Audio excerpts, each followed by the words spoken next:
The strongest evidence for this theory isn't on paper. It is in stone. It is right in front of our eyes. Walk through the historic district of any major capital. Look at the doors. I'm not talking about the decorative arches. I'm talking about the actual door handles. Why are the handles on 19th century buildings often positioned 5 feet off the ground? Why are the steps leading up to libraries and courthouses sized for giants? Why are the ceilings 40 feet high in a simple bank? We are told this was just style. They wanted to impress. But form follows function. You build for the user. If you are 6 feet tall, you don't build a 20-foot door with a handle you can't reach. These cities were built by giants, for giants. And when the reset happened, whether it was a mud flood, a frequency weapon, or a plague, the giants fell. The cities remained. And the orphan trains brought in the new, smaller tenants, us. We are like children wearing our father's oversized coat, pretending it fits. We look at the St. Isaac's Cathedral and claim we built it with wooden scaffolding. We look at the star forts and claim we built them for defense against muskets. It is a lie. We didn't build these things. We just moved in. And the repopulation effort of the 19th century was the cleanup crew operations. Once the physical distribution was complete, the mental programming had to begin. This explains the explosion of insane asylums in the 19th century. Look at the architecture of the mental institutions built in the 1800s. Kirkbride buildings. Massive, castle-like structures with miles of corridors. They look like palaces. They look like universities. Why would a primitive society, which supposedly relied on horse buggies and gas lamps, spend millions to build palaces for the insane? Unless insanity meant something else.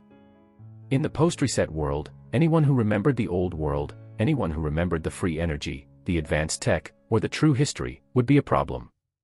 They would be labeled mad. These asylums weren't just prisons. They were re-education centers. And for the children, the orphans, there were the indoctrination schools. The education system was standardized in this exact same period. Why? To ensure that the new population, the inheritors, learned the approved version of history.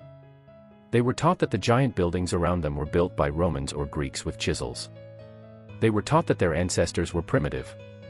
They were given a fake timeline to obscure the fact that they were squatting in the ruins of a superior civilization. If the trains were the distribution method, what was the source? This leads us to the most disturbing chapter of the 19th century, the incubators. Today, incubators are standard medical equipment in hospitals. But in the late 1800s and early 1900s, they were not in hospitals. The medical establishment actually rejected them. So where were they? They were at carnivals. They were at world fairs. At the Trans-Mississippi Exposition, at Coney Island, at the Pan American Expo. Imagine walking through a fairground. You see a bearded lady, a sword swallower, and then, a massive hall filled with glass boxes containing live human babies. People paid admission fees to watch them. Dr. Martin County, the mysterious man behind this, claimed he was saving premature babies. But where were the mothers? Why were thousands of babies abandoned to a sideshow attraction? And why did these exhibits run for decades, processing endless supplies of infants? Connect the dots. On one side, you have the technology to mass-sustain infants without mothers, the incubators. On the other side, you have a massive logistical network to distribute parentless children to empty cities, the orphan trains. Was this charity? Or was this industrial-scale population management? Were these children the survivors of a cataclysm? Or were they, as some theories suggest, grown or harvested to replace a population that had been wiped out? This brings us to the infamous orphan trains. Between 1854 and 1929, an organization called the Children's Aid Society began a massive operation.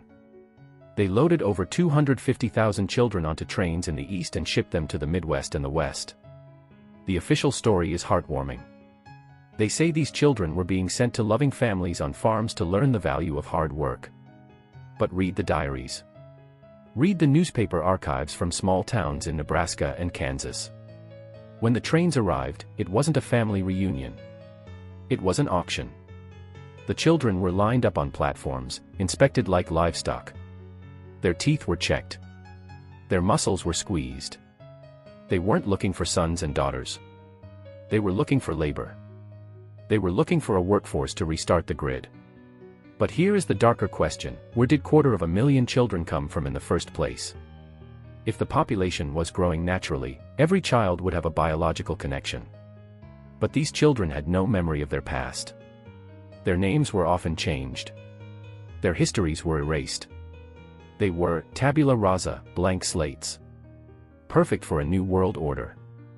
Look at the photos of the orphan trains again. Notice the uniformity. Why are they all dressed the same? Why do they all have the same haircuts? Why is there a complete absence of the elderly in these mass migrations? In a natural refugees crisis, you see grandmothers, mothers, fathers.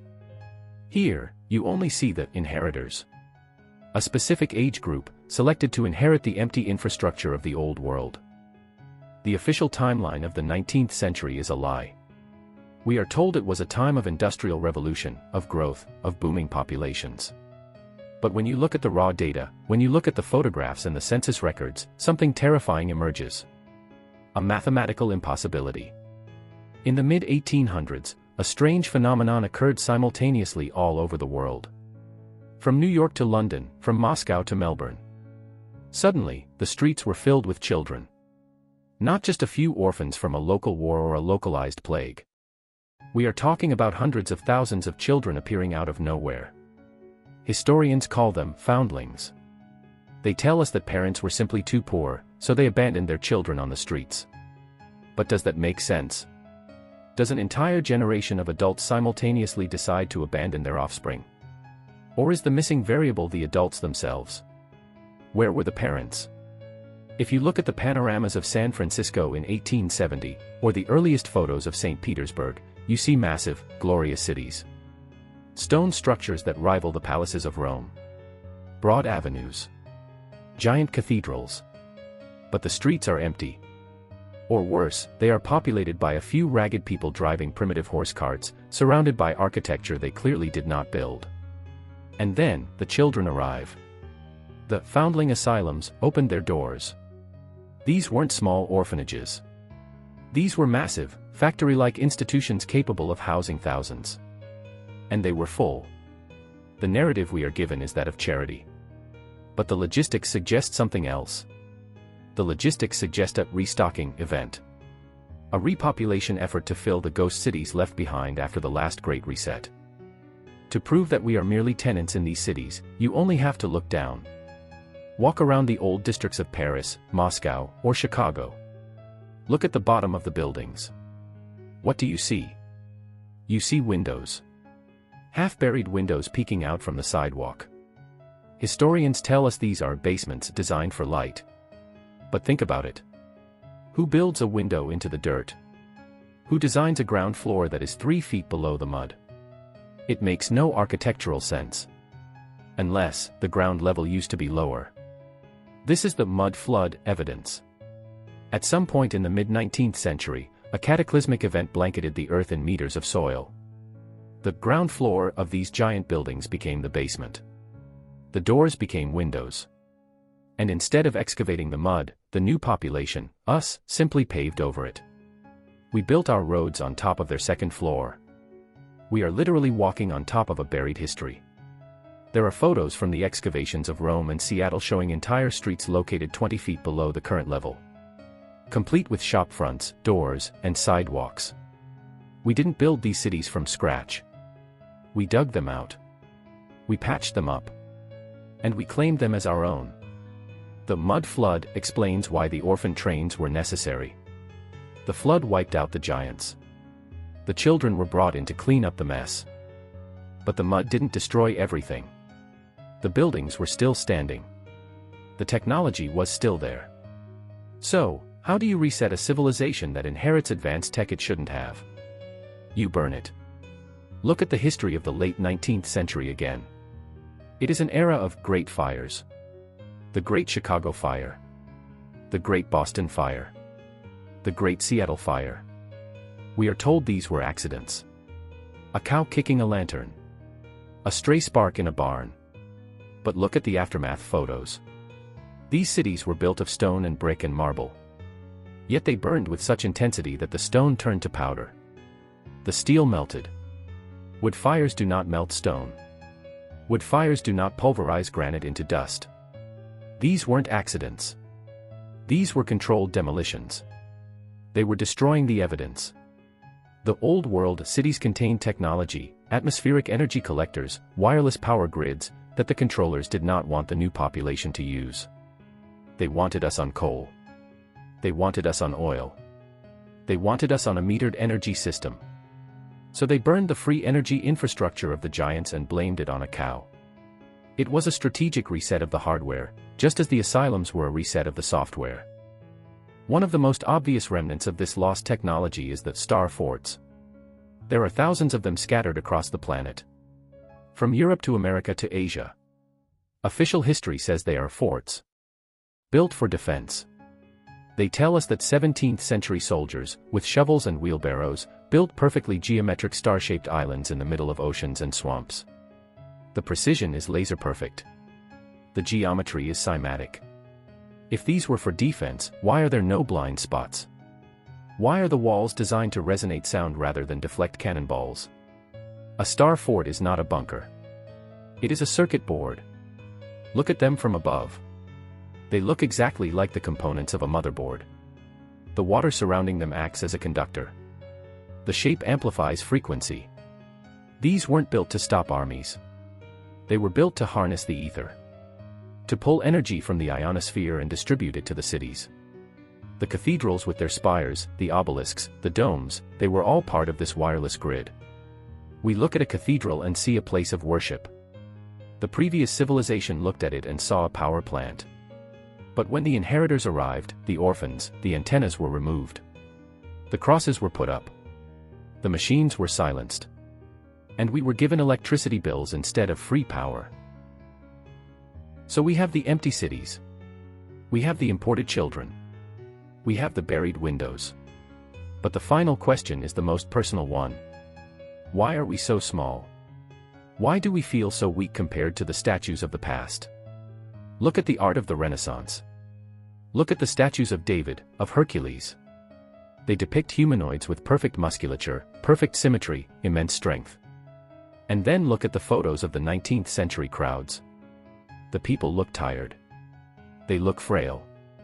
They look diminished. There is a theory that the reset wasn't just cultural. It was biological. That the population introduced via the incubators and the orphan trains was a genetically modified version of humanity. Smaller. More obedient. Disconnected from the spiritual capabilities of the ancestors. We are a downsized version. Optimized for labor, but locked out of higher consciousness.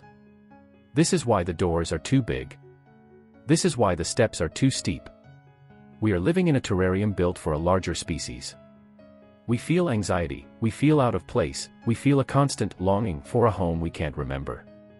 Because deep down, in our suppressed DNA, we know we are not the masters of this realm. We are the squatters. To truly understand the scale of the deception, we must look at the world fairs of the late 19th and early 20th centuries. Chicago, St. Louis, San Francisco, Paris. We are told these were temporary exhibitions. We are told they were built of staff, a mixture of plaster and hemp, designed to last only a few months before being demolished. Look at the photos of the 1904 St. Louis World's Fair. You see buildings larger than the U.S. Capitol. You see massive domes, sprawling lagoons, electric light systems that rival modern cities, and intricate statues. And historians expect us to believe that men with horses and wagons built this entire city in a swamp in 2 years. And then, after the fair was over, they threw it all into the dumpster. It is logically impossible. The Palace of Fine Arts, in Chicago or San Francisco, is still standing today. It is made of solid stone. It has survived earthquakes. If it was just plaster, it would have dissolved in the rain. The truth is, these world fairs weren't construction sites. They were destruction sites. The inheritors found these magnificent Greco-Roman cities standing empty. They threw a fair to show them off to the public one last time, claimed they built them, and then blew them up. They destroyed the evidence of the previous civilization under the guise of temporary exhibits. It was a ritualistic destruction of the old world. Now let's move inside these buildings. Specifically, the cathedrals. We are taught they are religious structures designed for prayer. But look at them with the eyes of an engineer, not a priest. The architecture is acoustic. The vaulted ceilings, the rose windows, the symmetry. It is designed to manipulate sound waves. And what is the centerpiece of every great cathedral? The pipe organ. These massive instruments are not just for playing hymns. They are frequency generators. When you play a pipe organ in a resonator like a cathedral, you can create sound waves that vibrate through the entire body. There is evidence that these structures were originally healing centers. They used cymatic frequencies to heal the human body, to structure water, and perhaps even to levitate heavy objects. The stained glass windows act as light filters, changing the spectrum of light entering the chamber. Sound, light, and vibration. But when the reset occurred, the knowledge of how to use these machines was lost.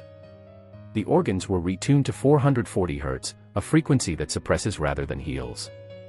The healing centers became places of silent worship. We are literally praying inside the engine rooms of a technology we no longer understand. The old world didn't just master stone and sound. They mastered the sky. If you look at the earliest photos of major cities, the sky is often whited out or erased. But in the few untouched photos, we see massive airships. Not the dangerous, flammable Hindenburgs we are told about. But safe, anti-gravity vessels that docked at the tops of skyscrapers. Look at the Empire State Building. The spire on top was officially designed as a dirigible docking station.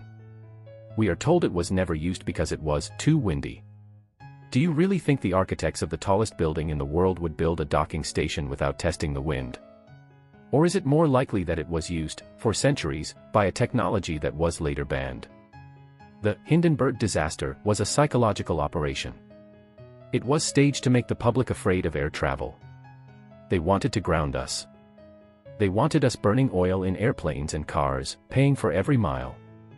So they staged a disaster, blamed the hydrogen, and erased the era of the majestic airships. We went from floating silently over the cities to sitting in traffic jams. That is not progress. That is regression. This brings us to the fuel source of the old world. Why do all the old buildings have copper domes?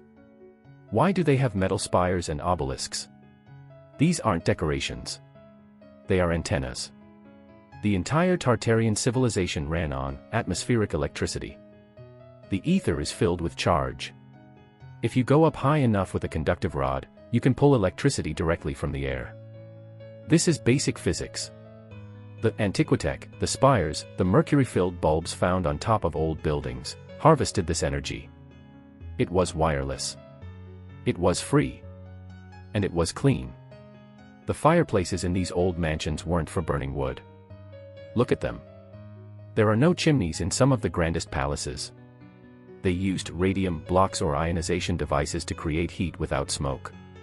But you can't put a meter on atmospheric energy. You can't charge a monthly subscription for the ether. So, the antennas were removed. The wires were strung up. The coal plants were built. And humanity was enslaved to a paper-watt system. Tesla didn't invent this technology, he rediscovered it. And that is why he was silenced. If they lied about the buildings, and they lied about the energy, did they lie about the world itself?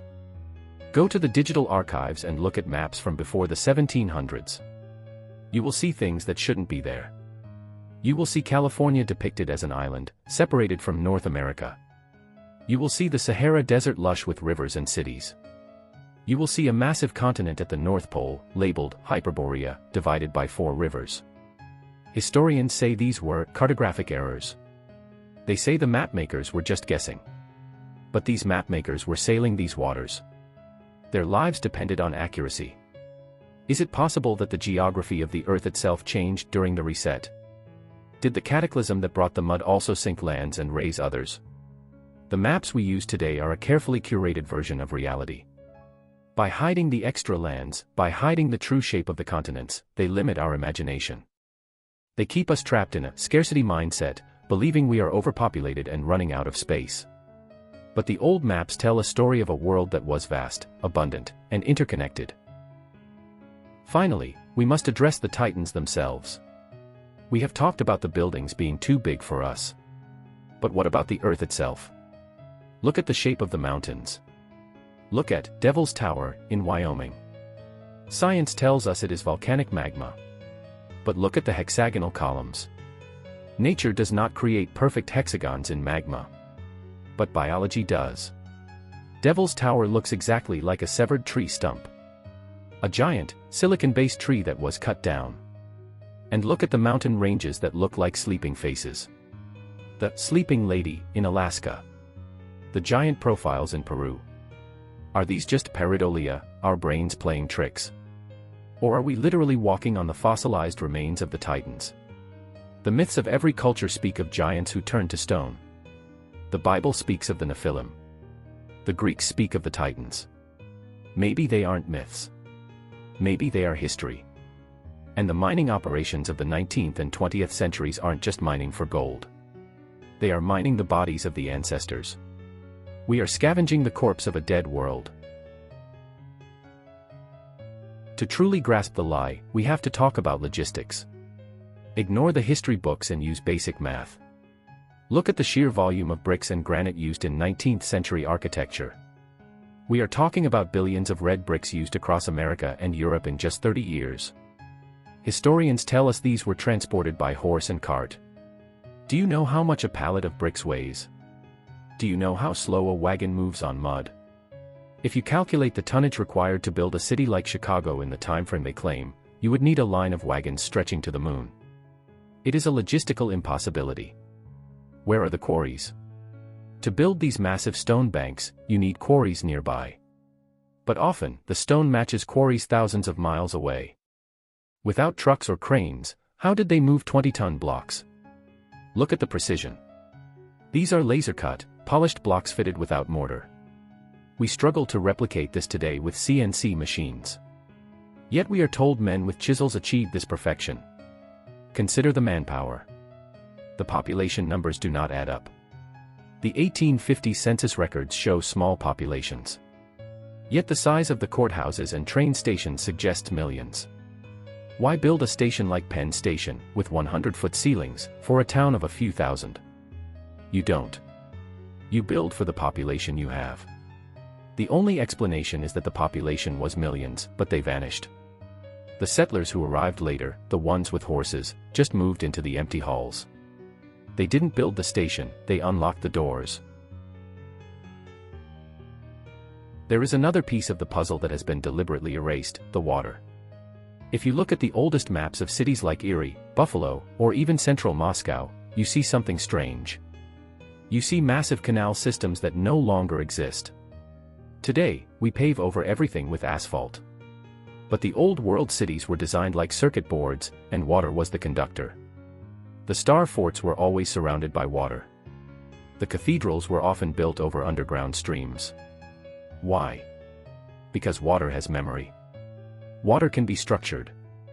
And most importantly, water amplifies vibration. The civilization before the reset understood hydroengineering on a level we can't comprehend. They weren't just using canals for transport, they were using them to move energy. Think about the Erie Canal. We are told it was dug by shovels by untrained immigrants. But the engineering precision of the locks and the stonework rivals the pyramids. Is it possible the Erie Canal wasn't dug in the 1800s, but excavated? Was it an ancient energy channel that was simply reopened?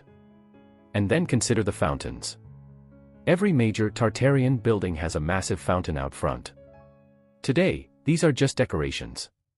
But in the past, combined with the atmospheric electricity from the towers and the vibration from the organs, these fountains likely ionized the air. They created a localized field of health and wellness. This is why people in the Renaissance paintings look so healthy, so muscular. They were living in an energized environment. When the controllers took over, they drained the canals. They filled in the moats. They turned off the fountains. They dried out the cities. By removing the water, they broke the circuit. They turned living, breathing energy machines into dead stone monuments. We are literally living in a dry version of a technology that requires water to function. We are trying to run a hydroelectric dam without the river. We have talked about the destruction, but we haven't talked about the thieves who benefited from this reset. Enter the so-called robber barons of the late 19th century. Men like J.P. Morgan, Rockefeller, Carnegie, and Edison. History tells us these men were geniuses who invented the modern world. But look at the timeline. They all appeared at the exact same moment, right after the mud flood era, with massive fortunes and patents for technologies that seemed to appear out of thin air. Did they invent electricity, or did they just meter it? There is strong evidence that men like J.P. Morgan were not inventors, but liquidators. They were the agents assigned to strip the copper from the old domes, to dismantle the wireless towers, and to replace free etheric energy with a system that could be monopolized. Copper was stripped from the roofs of cathedrals and capitals and sold back to the people as wires. The wireless grid was dismantled, and humanity was forced onto the grid of coal and oil, resources that the Rockefellers happened to own. This explains why Nikola Tesla was crushed. Tesla wasn't trying to invent something new, he was trying to reactivate the old world tech. He wanted to turn the wireless grid back on. J.P. Morgan couldn't allow that. You can't put a meter on the air. So they defunded Tesla, erased his name from the textbooks, and taught us that Edison, a man who stole everything, was the hero. The entire Industrial Revolution wasn't a leap forward. It was a downgrading of civilization from an abundance-based society to a scarcity-based economy controlled by a few families. Before we conclude, there is one final piece of visual evidence that proves the connection between these buildings and advanced physics: cymatics. If you take a metal plate, sprinkle sand on it, and play a specific sound frequency, the sand will arrange itself into a perfect geometric pattern. Change the frequency, and the pattern changes. Now, look at the rose windows of the great Gothic cathedrals. Look at the floor mosaics in the ancient basilicas. They match the cymatic patterns perfectly. This is not a coincidence. These architects weren't just making pretty shapes. They were carving the frequency of the building into the stone. A rose window is literally a visual representation of the sound wave that the cathedral was designed to resonate. Goethe once said, "Architecture is frozen music." He was being literal. These buildings are massive musical instruments turned to stone. When the organ played the specific frequency matching the window, the entire structure would vibrate in harmony. This vibration likely had biological effects, healing cells, balancing the mind, perhaps even affecting gravity. But today, the glass is broken or replaced. The organs are tuned to the wrong pitch. The knowledge of the sonic key is lost. We walk through these spaces and feel a sense of awe, but we don't know why. It's because our bodies recognize the residue of the energy that used to flow there. We are standing inside a deactivated power plant, admiring the wallpaper, completely unaware that if we just hit the right note, the whole machine might turn back on. So, where does this leave us? We are the children of the train. We are the squatters in the ruins. We are the consumers of a metered energy system, living on a map that has been redacted. The story of the 19th century, the orphan trains, the fires, the world fairs, is the story of a crime scene. But the evidence was too big to hide completely. They couldn't tear down every building. They couldn't burn every map. They couldn't silence every frequency. The reset was meant to put humanity to sleep. To make us forget our power. But the very fact that you are watching this video means the spell is breaking. We are remembering. We are looking at the doors, and we are realizing they were built for someone greater. And in that realization, we find our potential. If we inherited this greatness, maybe it is time we stopped acting like orphans and started acting like the architects we were meant to be. The history books are closed. But your eyes are open. Welcome to the real world. We are just scratching the surface. The official narrative is crumbling, and we will be there to document the collapse. If you want to see what else has been erased from history, join the project. Subscribe to The Truth. The excavation continues.